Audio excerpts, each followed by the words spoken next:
an astrologer, and I just wanted to make this video to talk about the astrological weather of May 2020.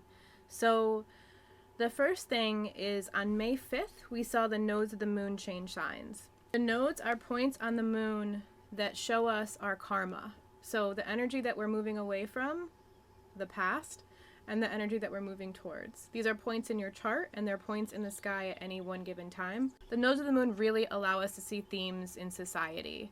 So we're moving away from a Capricorn Cancer nodal access point. The south node, where the energy we're moving away from in Capricorn, structures, systems, and the north node in Cancer, home and family life, our inner foundations. So moving away from the energy of Capricorn and into Cancer, where the solution is more of Cancer energy. So breaking down structures and systems is the Capricorn way, and the way out and the solution is through Cancer, home and family life. And on May 5th, we saw the nodes shift from Capricorn Cancer to Gemini Sagittarius.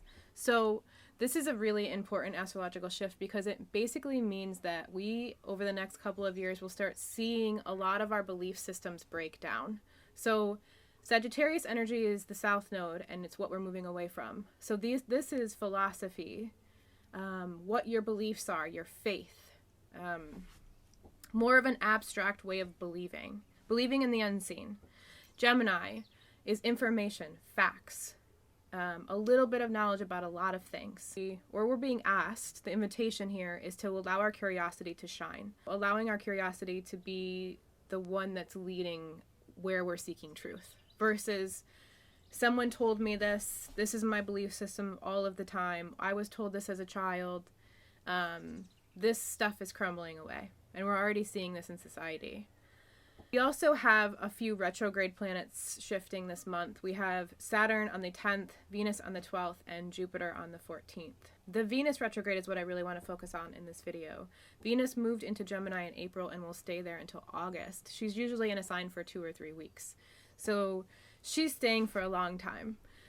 Venus in Gemini is very curious, very social, desires information, is often very distracted, because it's always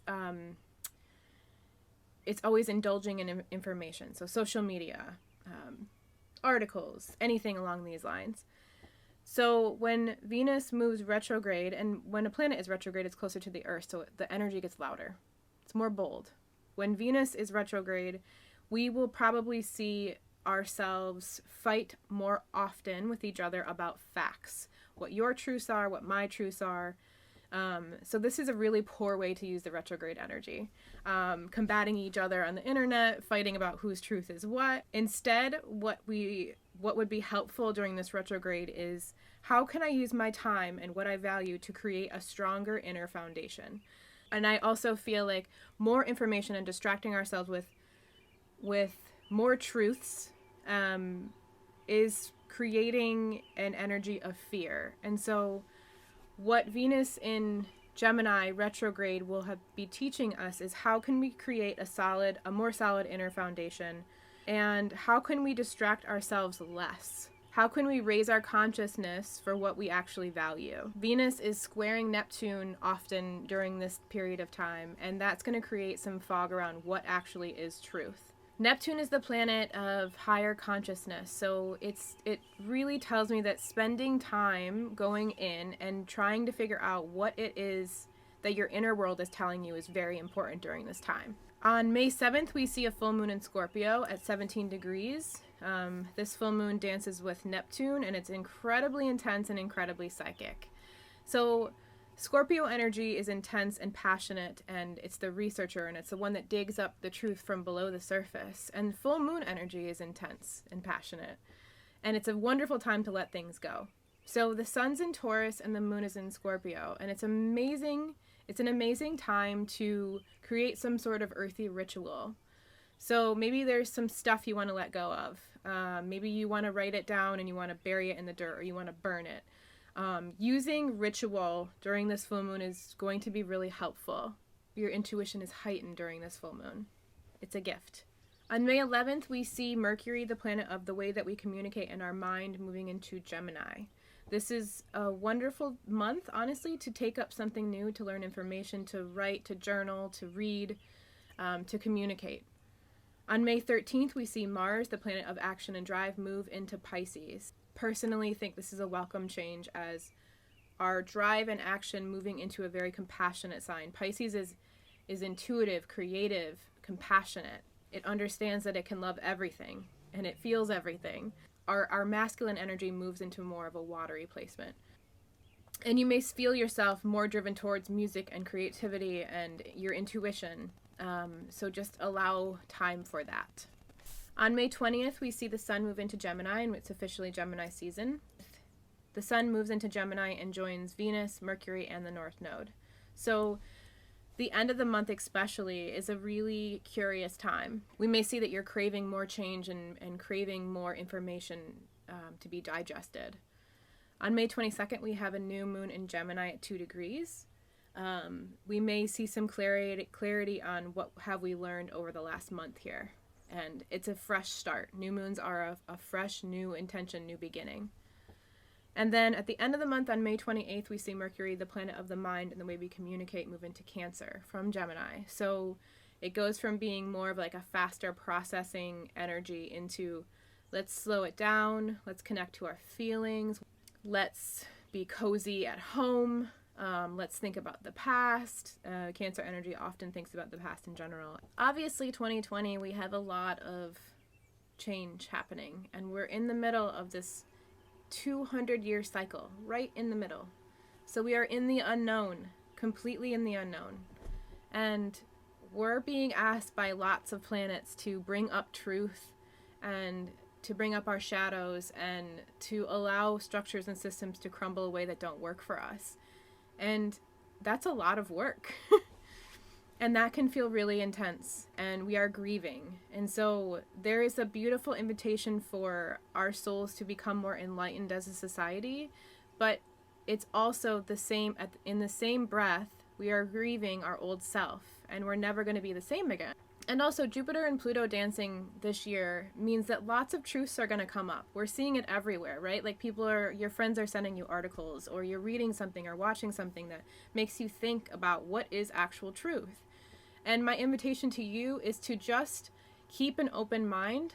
What's happened for me, honestly, is the more that I dig into what actually is truth, all sides of the story, it started to crumble my barriers around separation between, Democrat and Republican, separation between you're a Trump supporter and you're not, you believe in guns, I don't. My walls have started to crumble. And what I've realized is that doesn't help anybody, putting you over there and me over here. So I think the invitation of 2020 as well that we have is to, yes, allow yourself time to grieve, and allow yourself time for hope, and know that it's going to be a roller coaster ride. And honestly, the energy doesn't get less intense as we move towards the end of the year. It gets more intense. And we have to strengthen our solid inner foundation in order to get through this. We have to breathe. We have to move our bodies. We have to come back to the basics. And most importantly, we have to come together as a society and take care of each other. And we're obviously already seeing this, but it's going to be essential that we break down these barriers of separation with each other, just because what you believe in is different than what I believe in. And I'm not going to go into what I believe in because it's changing every single day. But we have to break these barriers down in order for us to come together and take care of each other from love. So knowing that we're going to go through lots of fear and lots of anxiety with everything being brought up right now, like there's no way around it. Using our time really wisely and figuring out what is it that we value and choosing that every day, a little bit, practicing meditation, allowing space for creativity, anything that brings you joy. Filling your day with these things is going to be what changes society. Connecting to what matters here in your heart, connecting to love, telling yourself, I am love, I am dropping fear. Any way you can let go of fear, which if that means watching less news or reading less articles about different theories, whatever it is, take care of yourself and spend time listening to the inside and closing off the outer. This is what's going to help us survive this year. And this is what's going to help us build the new foundation that we are being asked to build. Being in this 200-year cycle in between, the old foundations crumble and we are responsible for rebuilding the new. And your soul chose this time for a reason, and you are built and equipped for it. So we need you to seek whatever it is that brings you joy and makes you come alive, and bring that into the world, bring that into the outer. And if you would like to know where this is all going on in your birth chart, please send me an email or a message. I would love to do a reading for you. Sending you guys love.